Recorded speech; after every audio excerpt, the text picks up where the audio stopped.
তাই যারা মারপিট করেছে আরএসএস এর হোক বা বিজেপির হোক বা যেই হোক, কিন্তু তারা কেউ মতুয়া না। শান্তনু এক এক টাইমে এক এক কথা বলছে, ধর্ম আর রাজনীতি সবটাকে মিলিয়ে দিচ্ছে।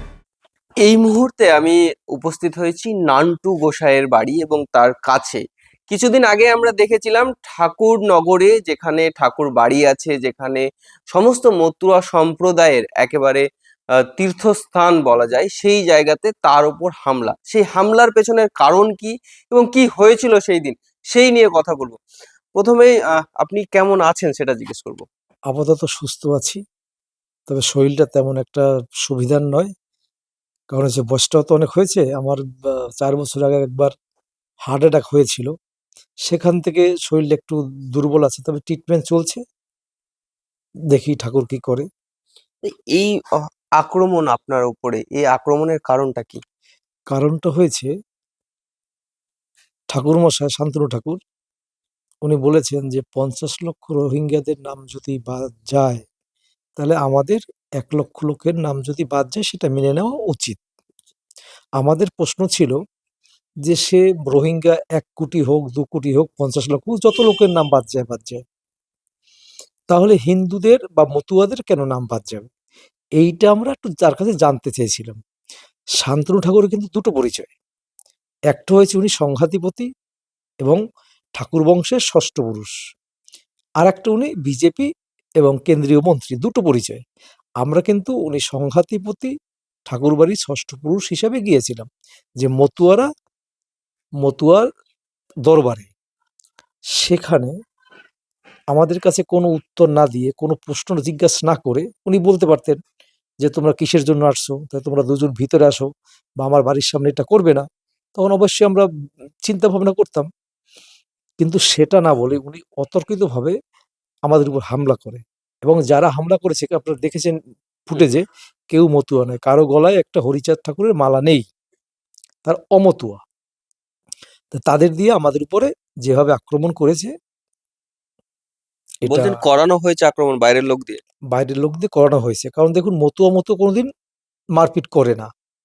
তাই যারা মারপিট করেছে তারা প্রায়ই কেউ আরএসএস এর হোক বা বিজেপির হোক বা যেই হোক, কিন্তু তারা কেউ মতুয়া নয়। তারা দেখেছেন কেউ জিন্সের প্যান্ট পরা, সোয়েটার পরা, বিভিন্ন ড্রেসে দেখেছেন, কিন্তু কেউ মতুয়া নয়। এরা সব বহিরাগত।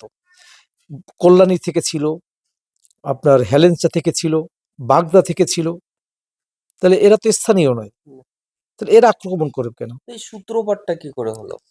শুক্র সূত্রপাতটা হয়েছে ওখানে আমরা যখন দাঁড়াবার পরে আমরা কেন আসছি, তন্ময় বলে একটা ছেলে আছে, ও এসেই গরম টরম দিয়ে ব্যানার ট্যানার ছিঁড়ে দিয়ে আমাদের ধাক্কা শুরু করে। মানে অতর্কিত, আমরা কিছু বুঝে উঠতে পারিনি, যার যার মতো যে চলে আসছে, আমিও আসছি, কিন্তু আমার পিছন থেকে চুল টেনে ধরেছে। তাহলে আরে আমরা তো ঠাকুর বাড়ি গেছি, ঠাকুর বংশের লোকের কাছে গেছি, আমরা তো আর কারো কাছে যাইনি। উনি মন্ত্রী, পরে প্রথম হয়েছে উনি সংঘাতিপতি, সেখানে ভক্তরা যেতেই পারে, সেই হিসাবে ওনাকে প্রচুর লোকে বাবা ডাকে। তা সেই বাবার দায়িত্ব তো ওনাকে পালন করতে হবে। উনি ভক্তরা যা যাবেন, হয়তো বিভিন্ন ভালো মন্দ কথা নিয়ে যাবেন, তা ওনার শোনার দরকার ছিল। উনি না শুনে উনি ঘরের ভিতরে ছিলেন। উনি ছিলেন উপস্থিত? উনি উপস্থিত ছিলেন ভিতরে, উনি ভিতরে। উনি বাড়ির ভিতরে ছিলেন, কিন্তু উনি বলেছেন যে উনি বাড়ির ভিতরে ছিলেন না। হুম। এবং উনি আরো কিছু কথা বলেছেন যে আমরা আগ্নেয়াস্ত্র নিয়ে গেছি। তাহলে আমি শান্তনু ঠাকুরকে মহাশয়কে একটা প্রশ্ন করতে চাই, আগ্নেয়াস্ত্র বলতে কাকে বোঝায়? আমাদের ডঙ্কা, কাশি, নিশান, এগুলো কি আগ্নেয়াস্ত্র? আমরা যেখানে গেছিলাম সেখানে সিসিটিভি ফুটেজ আছে, চেক করুক। তার তো সিআরপিএফ আছে, তারা চেক করে দেখুক যে আমাদের কাছে আগ্নেয়াস্ত্র ছিল কিনা। যদি আমাদের কাছে যদি আপনাদের কাছে আগ্নেয়াস্ত্র থাকে তাহলে তার দায়িত্ব প্রশাসন নেবে এবং তার বডিগার্ড আছে সরকার থেকে। সেই জায়গা থেকে বাইরের মানুষ দিয়ে আপনাদের উপর আক্রমণ করেছে, দেখুন এটা পূর্ব পরিকল্পিত। মমতা ঠাকুর আগের দিন উনি প্রেস মিট করেছে যে শান্তনুর কাছে এটা আমরা জানতে যাব। তা সেখান থেকে উনি শুনে উনি হট করে আগেই লোক জমায়েত করে রেখেছেন। এবং আমরা যেদিন যাব, ওনার ওখানে তো একটা প্রোগ্রাম করার কোনো দরকার ছিল না, উনি কেন করছেন? আবার এখন শুনতে পাচ্ছি আর একটা খবর, যে হরিচাঁদ ঠাকুর তো কারো একার নয়, সমস্ত জাতির, সমস্ত মানুষের, যে যাকে ভক্তি করবে সেই তার ভগবান। সেখানে হঠাৎ করে শুনতে পেলাম, আজকেই শুনলাম যে শান্তনু ঠাকুর বলেছেন যে অভিষেককে নাকি ওখানে পুজো দিতে দেবেন না, এরকম নানাবিধ কথা শুনছি। তাহলে আমরা ঠাকুর বাড়িতে এটা মানে উম, এটা আমরা ভাবতে পারছি না যে শান্তনু ঠাকুর কি চাচ্ছেন। উনি কি ওখানে বিজেপির পতাকা উত্তোলন করতে চাচ্ছেন, না আমাদের মতুয়ার যে পতাকা উত্তোলন করতে দিতে চাইছেন, কি চাচ্ছেন বুঝতে পারছি না। এই যে উনি প্রথমে সিএতে আবেদন করতে বলেছিলেন মতুয়াদের, যে সিএতে আবেদন করুন, আপনারা নাগরিকত্ব পেয়ে যাবেন, আপনাদের কোনো ভয় নেই। তারপরে উনি আবার বলছেন যে 1 লাখ যদি বাদ যায় তাহলে কোনো সমস্যা নেই, আমরা এই ত্যাগ মেনে নেব। এবং তিনি নিজেও কি কোথাও গিয়ে বিভ্রান্তর শিকার, যে তিনি নিজেও বলতে বুঝতে পারছেন না যে সরকার কি করতে চাইছে বা ওনার দ্বারা কি হচ্ছে, মতুয়া সম্প্রদায় কোন দিকে যাবে? আচ্ছা, ওনার কাছে কোনো তথ্য নেই। কেন? যদি সিএতে সবাইকে নাগরিকত্ব দেওয়ার ইচ্ছা থাকতো, গৃহমন্ত্রক একটা আইন বের করে যারা শরণার্থী অনুপ্রবেশকারী তাদেরকে সিএতে অ্যাপ্লাই করে দিতে পারতো, যে তোমরা সিএতে অ্যাপ্লাই করে দাও, তোমাদের নাগরিকত্ব দিচ্ছি। তাহলে সবাই নাগরিকত্ব যদি পেয়ে যেত, তাহলে মানে ভোটার থেকে নাম কাটার কোনো ব্যাপার ছিল না। এখন শান্তনু কি বলছে, যে আপনাদের হয়তো যদি 26-এ ভোট নাও দিতে পারেন, তাহলে 26-এর পরে আপনাদের ওই সিএর মাধ্যমে নাগরিকত্ব পেলে আপনাদের আবার নতুন করে ভোটার কার্ড হবে। এই কথা শান্তনু বলছে, কিন্তু শান্তনু এক এক টাইমে এক এক কথা বলছেন। অমিত শাহ আসছেন, তিনি কি বলছেন যে মতুয়াদের নাম বাদ যাবে না, উনি উনি ভয় কথা দিয়েছেন। বলেছেন, কিন্তু এটা বলেননি যে অবিলম্বে আমি গৃহমন্ত্রক থেকে মতুয়াদের বা হিন্দু বাঙালি যারা আছে সবাইকে, যারা শরণার্থী তাদেরকে আমি ইমিডিয়েটলি আইন পাস করে তাদের নাগরিকত্ব দিয়ে দিচ্ছি, একথা কিন্তু তিনি বলেননি। তিনি সবাই বলছেন, এ সবাই বিভ্রান্তির ভিতরে আছে, কেউ সঠিক তথ্য কেউ জানে না। তারপরে আবার শান্তনু ঠাকুর বলেছেন যে কারো নাম বাদ যাবে না।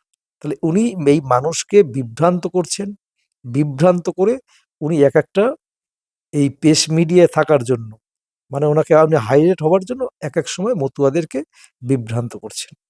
আপনার উপর যে এই আক্রমণ হলো, আপনি কি কোথাও গিয়ে আতঙ্কে আছেন? আপনি কি আবার ঠাকুরনগরে যেতে সেই সাহসটা পাচ্ছেন?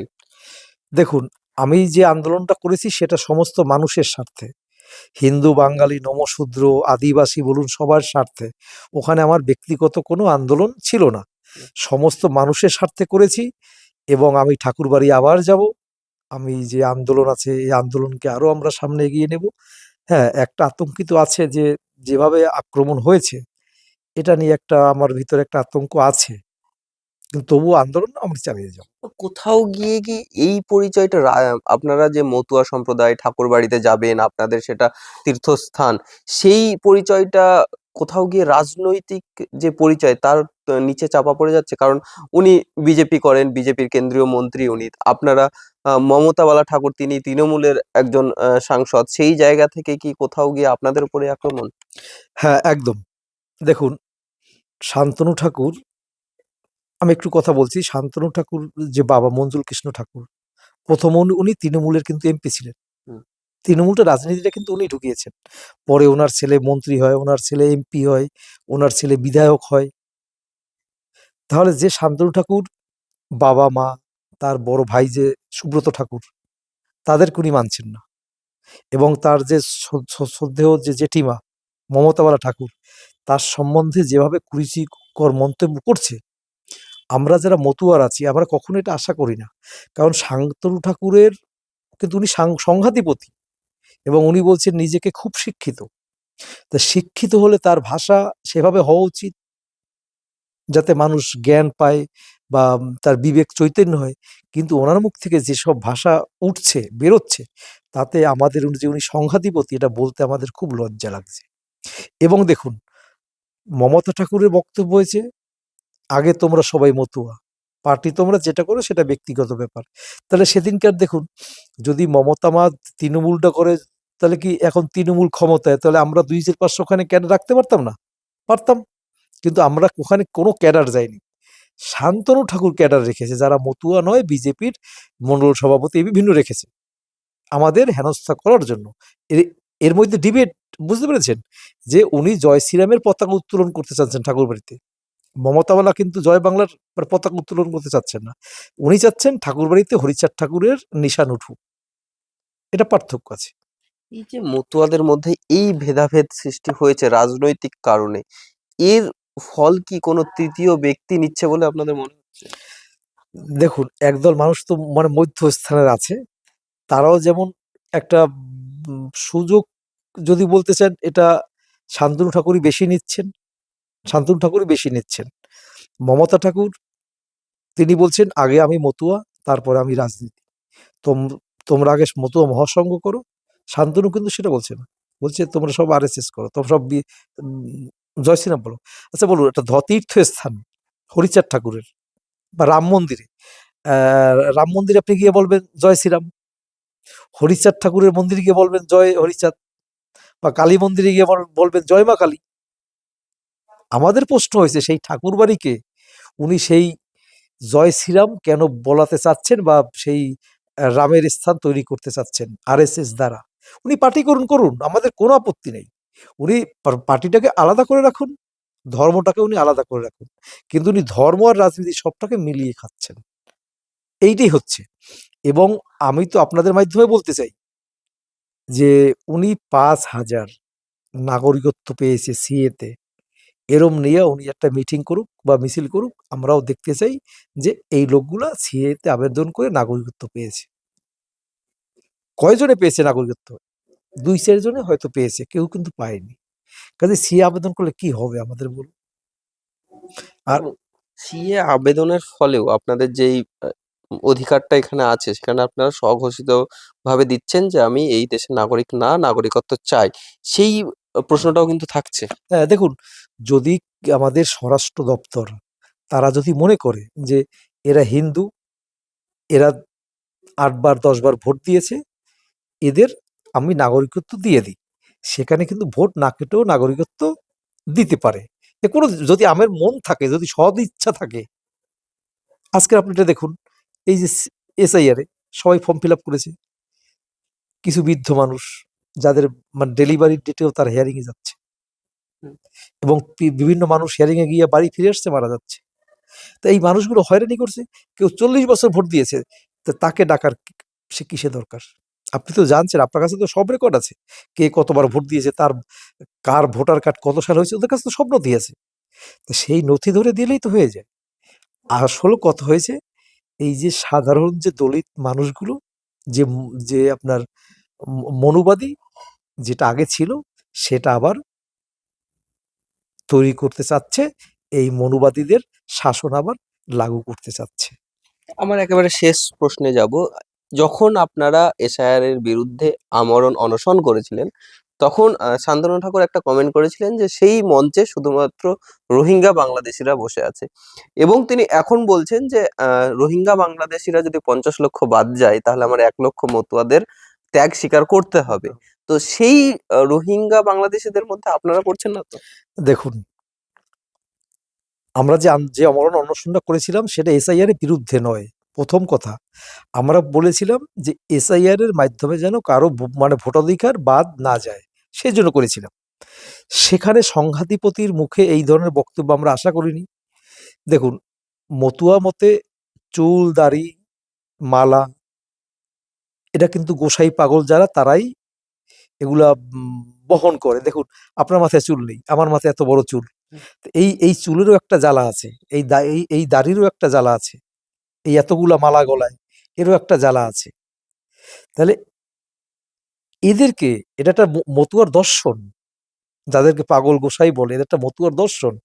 তাদেরকে যদি শান্তনু ঠাকুর বলে রোহিঙ্গা মুসলমান, তো এর চেয়ে দুর্ভাগ্য আর কিছু হতে পারে না। এর চেয়ে দুর্ভাগ্য কিছু হতে পারে না, পারে না, পারে না। সন্তানকে যদি মা বলে কুলাঙ্গার, তো সেই সন্তান কোথায় যাবে বলুন তো আপনি? যে মতুয়াদেরকে, যে মতুয়ার ভোট নিয়ে উনি এমপি হয়েছেন, সেই মতুয়ার তো ভোট দিয়েছে, তা তাদের উনি কি করে রোহিঙ্গা বলেন? তাহলে আমরা রোহিঙ্গা? তাহলে ওনার তো, উনি তো কেন্দ্রীয় মন্ত্রী, আমাদের অ্যারেস্ট কেন করাননি? ওনার তো ফোর্স ওনার কাছে, উনি আমাদের যাচাই করতে পারতেন কে রোহিঙ্গা কে মুসলমান, উনি অ্যারেস্ট করতে পারেন। তো উনি কেন করেননি? মুখে তো বললে হবে না, কাজে তো করে দেখাতে হবে। আর উনি যদি মতুয়া হবেন, উনি স্বরাষ্ট্রমন্ত্রী, ঠিক আছে, উনি আগে তো মতুয়া, ওনার অত পুলিশ, অত আরপিএফ সিআরপিএফ কিসের দরকার? কোনো তো দরকার লাগে না। উনি সংঘাধিপতি, উনি ভক্ত নিয়ে চলবেন, এত সিআরপিএফ কিসের জন্য? কিসের ওনার ভয়? উনি তো মতুয়া, ওনার ভয় কিসের? কিসে ওনারকে এই ভয়টা দৌড়াচ্ছে যে ওনার আরপিএফ লাগবে, সিআরপিএফ লাগবে, মিলিটারি লাগবে, এত গাড়ি লাগবে কিসের জন্য? তো এগুলো বুঝতে হবে। মমতা মা দেখুন, সেও তো এমপি, হুম। সে তো মিনিস্টার না, মন্ত্রী, এই এমপি। MP কই, তার তো এত সিকিউরিটি নেই, তার তো লাগে না, তার তো তার এই মানে মতুয়ারাই তার সিকিউরিটি, মতুয়ারাই তার সিকিউরিটি, নমশূদ্ররাই তার সিকিউরিটি। সে সেইটাই চিন্তা করে। আর যার ভয় আছে সে পুলিশ ফুলিশ নিয়ে চলে।